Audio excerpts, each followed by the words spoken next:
Hi, folks. I'm Leanne Little, and I'm owl about stories. I read them, write them, watch them, anything with a story. I absolutely love it. I especially love sharing them with other people, and what better way is there to start than with the classics? They're classics for a reason, right? They're amazing stories and absolutely timeless. Don't forget to hit up all those fancy buttons. Like, subscribe, follow, share, whatever you need to do. But most importantly, don't be afraid to reach out.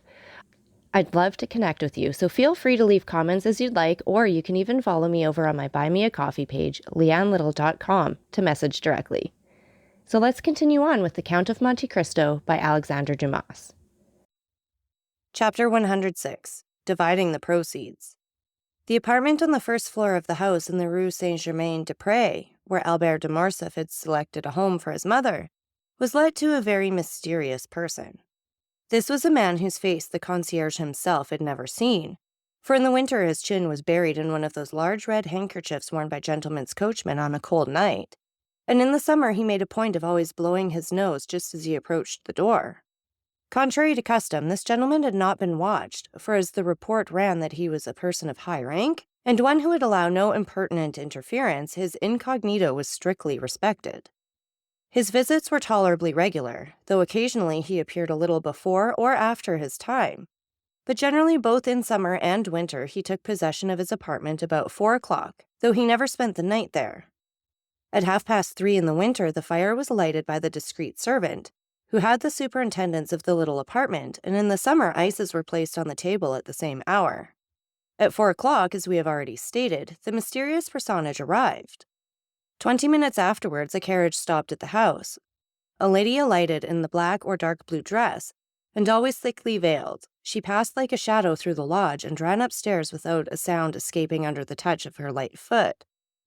No one ever asked her where she was going. Her face, therefore, like that of the gentleman, was perfectly unknown to the two concierges, who were perhaps unequaled throughout the capital for discretion. We need not say she stopped at the first floor.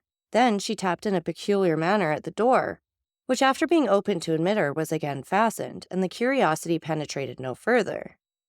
They used the same precautions in leaving as entering the house. The lady always left first, and as soon as she had stepped into her carriage, it drove away, sometimes towards the right hand, sometimes to the left. Then about 20 minutes afterwards, the gentleman would also leave, buried in his cravat or concealed by his handkerchief. The day after Monte Cristo had called upon Danglars, the mysterious lodger entered at 10 o'clock in the morning instead of 4 in the afternoon. Almost directly afterwards, without the usual interval of time, a cab arrived, and the veiled lady ran hastily upstairs. The door opened, but before it could be closed, the lady exclaimed, "Oh, Lucien! Oh, my friend!" The concierge therefore heard for the first time that the lodger's name was Lucien. Still, as he was at the very perfection of a doorkeeper, he made up his mind not to tell his wife. "Well, what is the matter, my dear?" asked the gentleman, whose name the lady's agitation revealed. "Tell me what is the matter. Oh, Lucien, can I confide in you?" "Of course, you know you can do so. But what can be the matter? Your note this morning has completely bewildered me.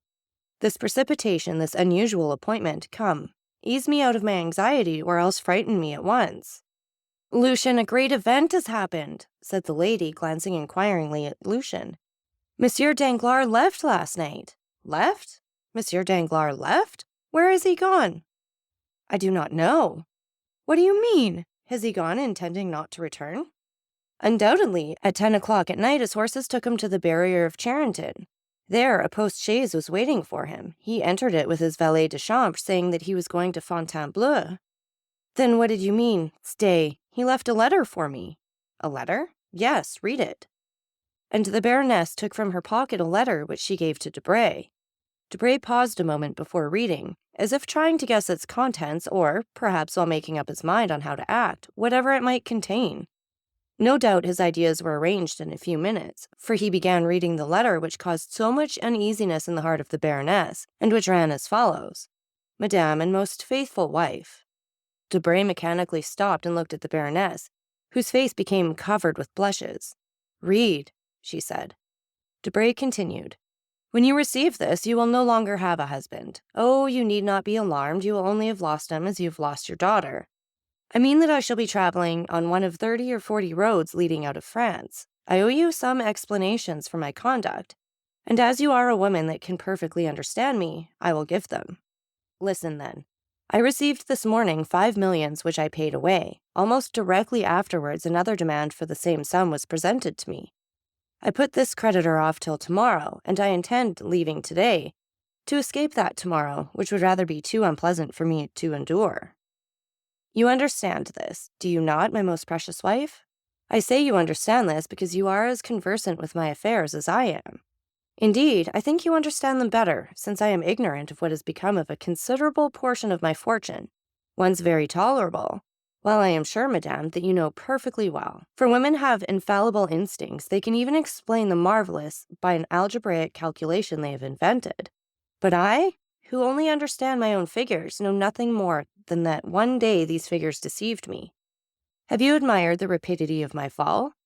Have you been slightly dazzled at the sudden fusion of my ingots? I confess I have seen nothing but the fire. Let us hope you have found some gold among the ashes.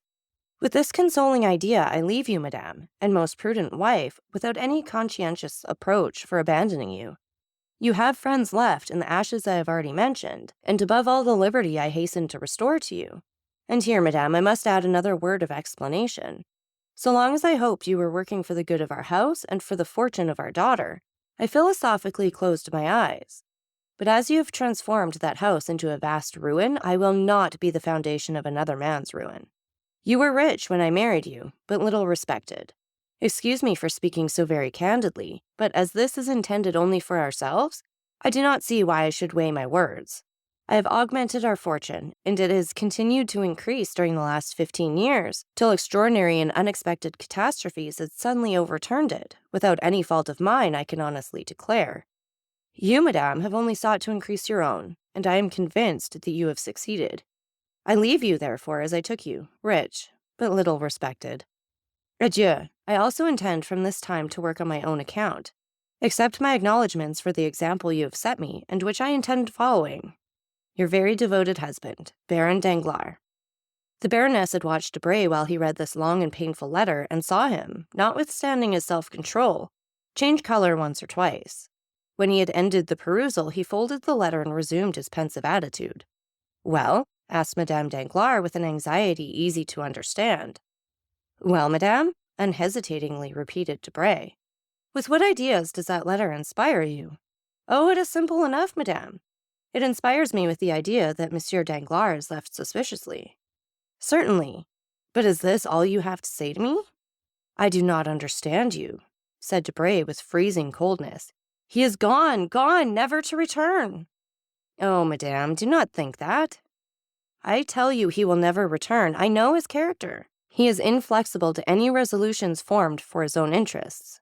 If he could have made any use of me, he would have taken me with him. He leaves me in Paris, as our separation will conduce to his benefit. Therefore he is gone, and I am free forever, added Madame Danglars in the same supplicating tone. Debray, instead of answering, allowed her to remain in an attitude of nervous inquiry. Well, she said at length, do you not answer me? I have but one question to ask you. What do you intend to do?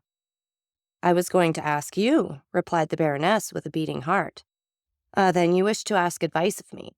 Yes, I do wish to ask your advice, said Madame Danglars with anxious expectation. Then if you wish to take my advice, said the young man coldly, I would recommend you to travel. To travel, she murmured. Certainly, as Monsieur Danglars says, you are rich and perfectly free.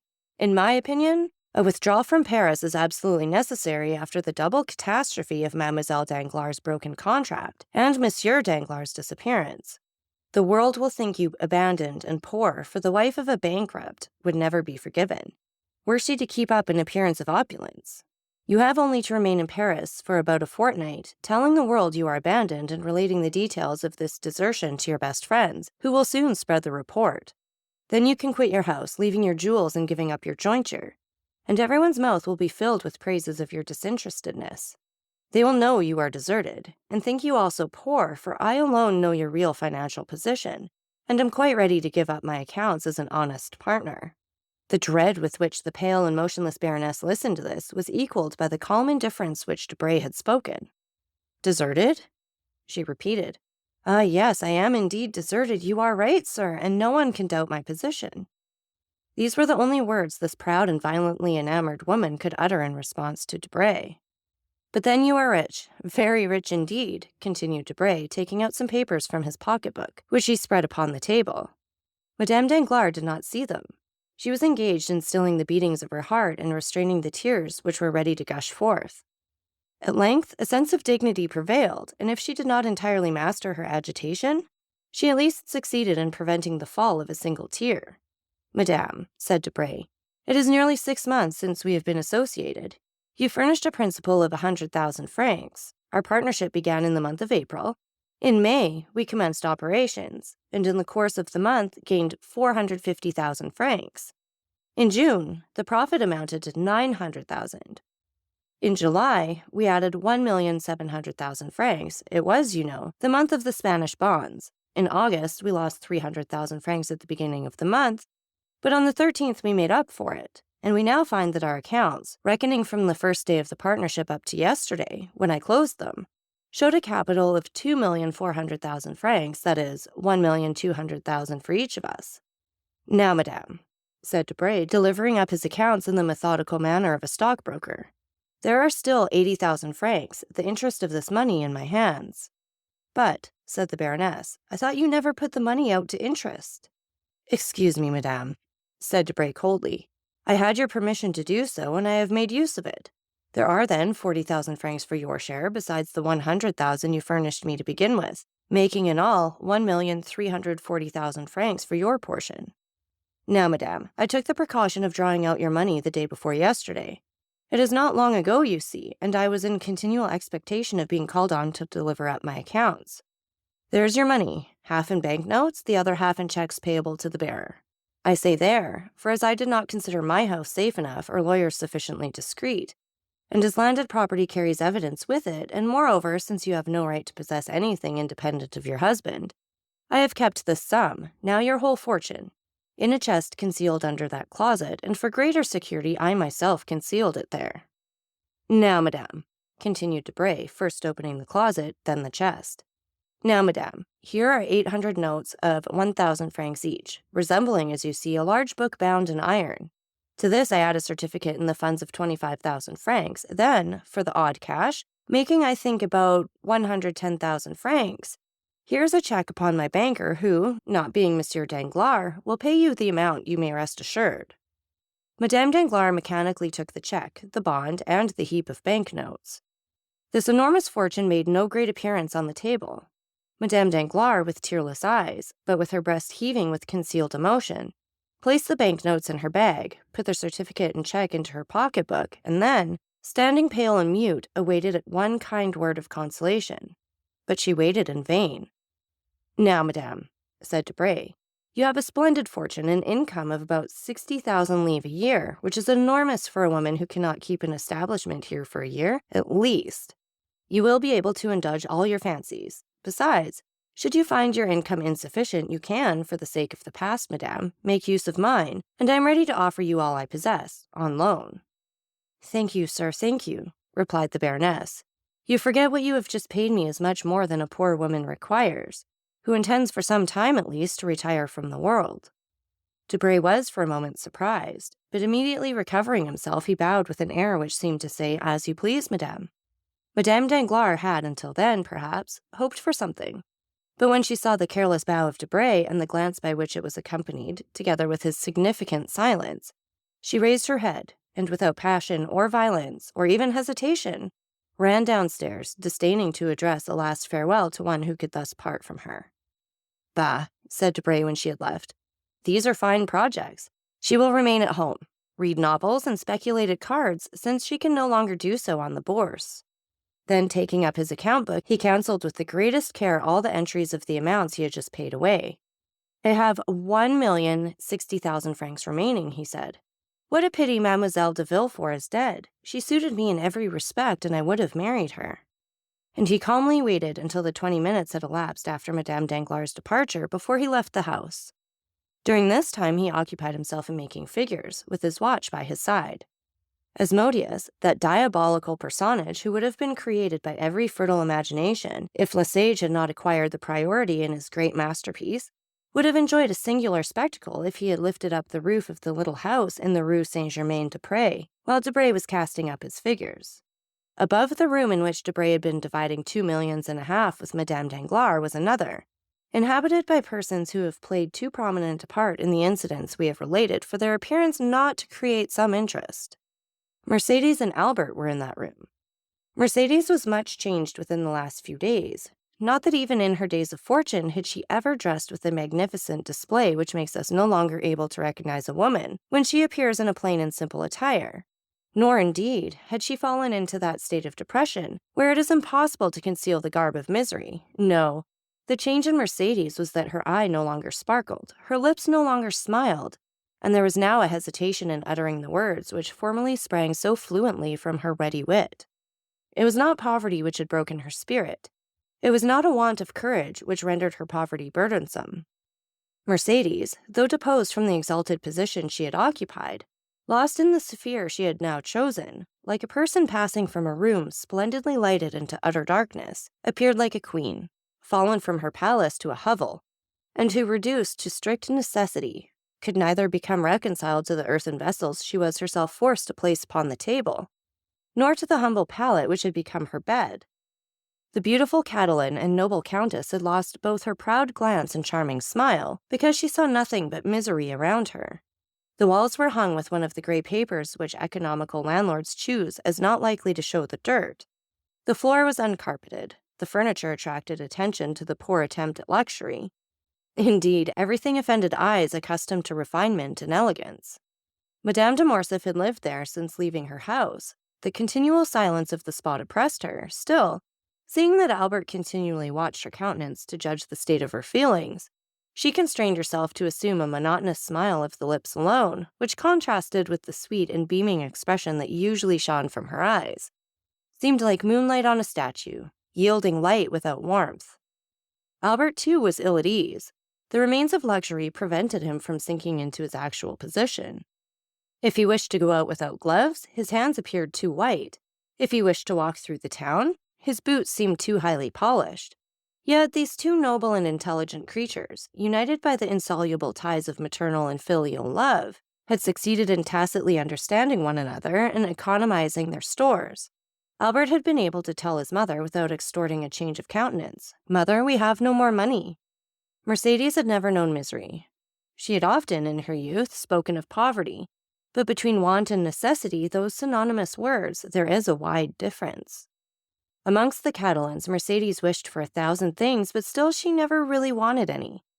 So long as the nets were good, they caught fish. So long as they sold their fish, they were able to buy twine for new nets.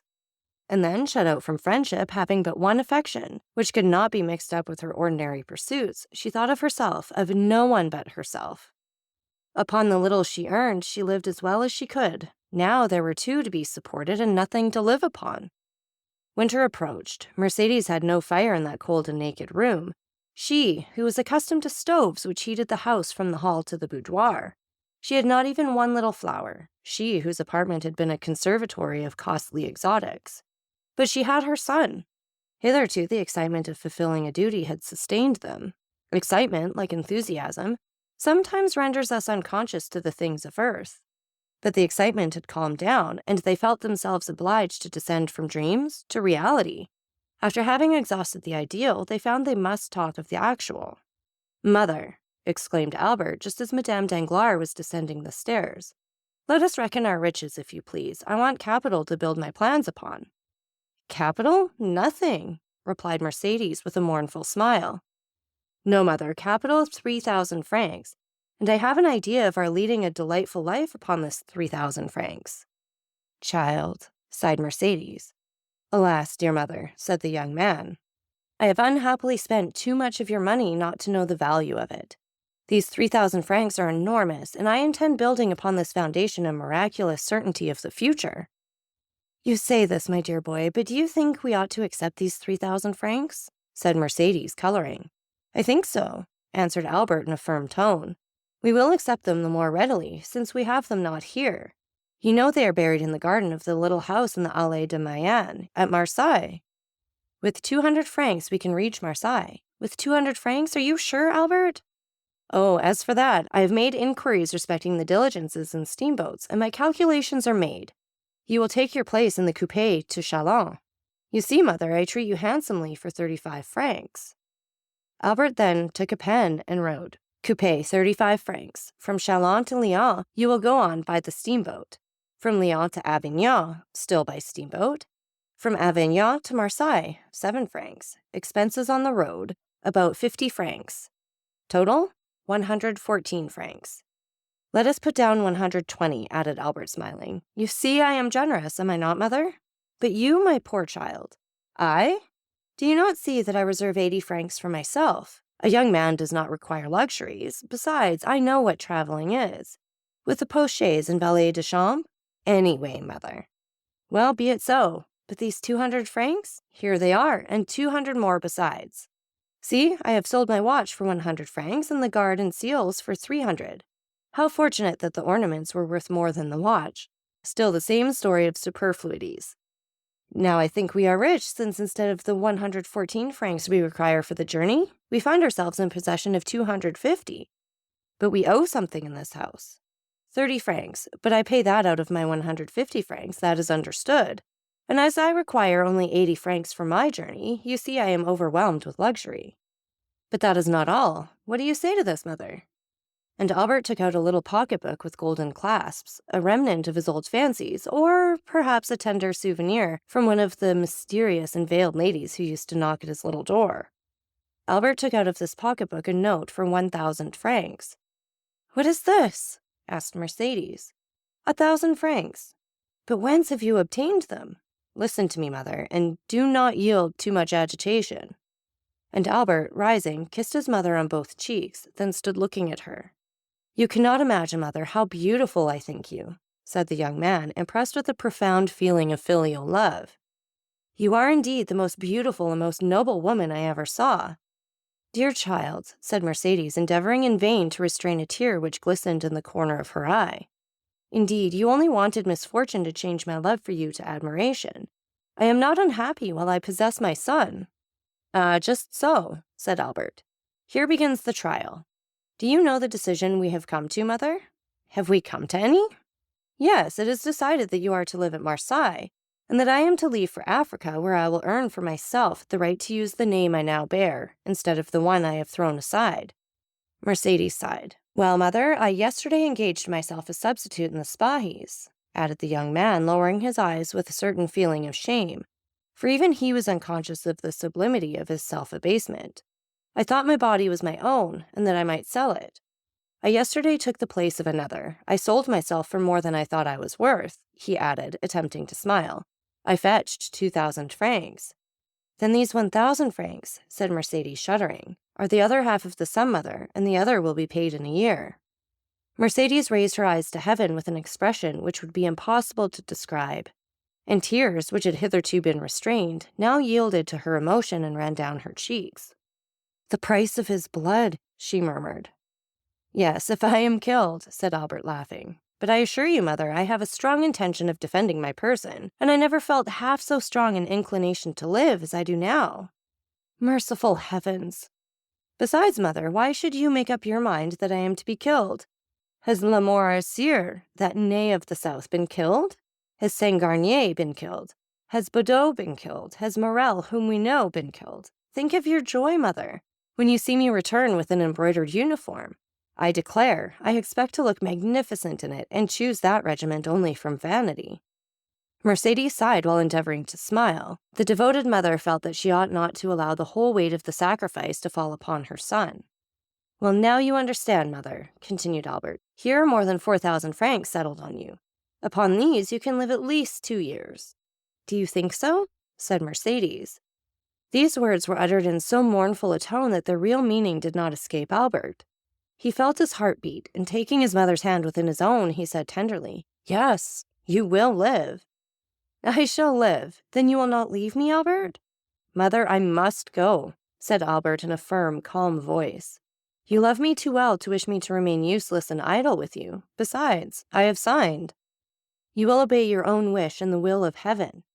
Not my own wish, mother, but reason, necessity. Are we not two despairing creatures? What is life to you? Nothing. What is life to me? Very little without you, mother, for believe me, but for you I should have ceased to live on the day I doubted my father and renounced his name. Well, I will live, if you promise me still to hope, and if you grant me the care of your future prospects, you will redouble my strength. And then I will go to the governor of Algeria. He has a royal heart and is essentially a soldier. I will tell him my gloomy story. I will beg him to turn his eyes now and then towards me. And if he keeps his word and interests himself for me, in 6 months I shall be an officer or dead. If I am an officer, your fortune is certain, for I shall have money enough for both, and moreover, a name we shall both be proud of, since it will be our own. If I am killed, well then, mother, you can also die, and there will be an end to our misfortunes. It is well, replied Mercedes with her eloquent glance. You are right, my love. Let us prove to those who are watching our actions that we are worthy of compassion. But let us not yield to gloomy apprehensions, said the young man. I assure you we are, or rather we shall be, very happy. You are a woman at once full of spirit and resignation. I have become simple in my tastes, and am without passion, I hope. Once in service, I shall be rich. Once in Monsieur Dantès' house, you will be at rest. Let us strive, I beseech you, let us strive to be cheerful. Yes, let us strive, for you ought to live and to be happy, Albert. And so our division is made, mother, said the young man, affecting ease of mind. We can now part, come, I shall engage your passage. And you, my dear boy? I shall stay here for a few days longer. We must accustom ourselves to parting. I want recommendations and some information relative to Africa. I will join you again at Marseille. Well, be it so. Let us part, said Mercedes, folding around her shoulders the only shawl she had taken away, and which accidentally happened to be the valuable black cashmere. Albert gathered up his papers hastily, rang the bell to pay the 30 francs he owed to the landlord, and offering his arm to his mother, they descended the stairs. Someone was walking down before them, and this person, hearing the rustling of a silk dress, turned round. "Debray?" muttered Albert. "You, Morcerf?" replied the secretary, resting on the stairs. Curiosity had vanquished the desire of preserving his incognito, and he was recognized. It was indeed strange in this unknown spot to find the young man whose misfortunes had made so much noise in Paris. "Morcerf?" repeated Debray. Then noticing in the dim light the still youthful and veiled figure of Madame de Morcerf.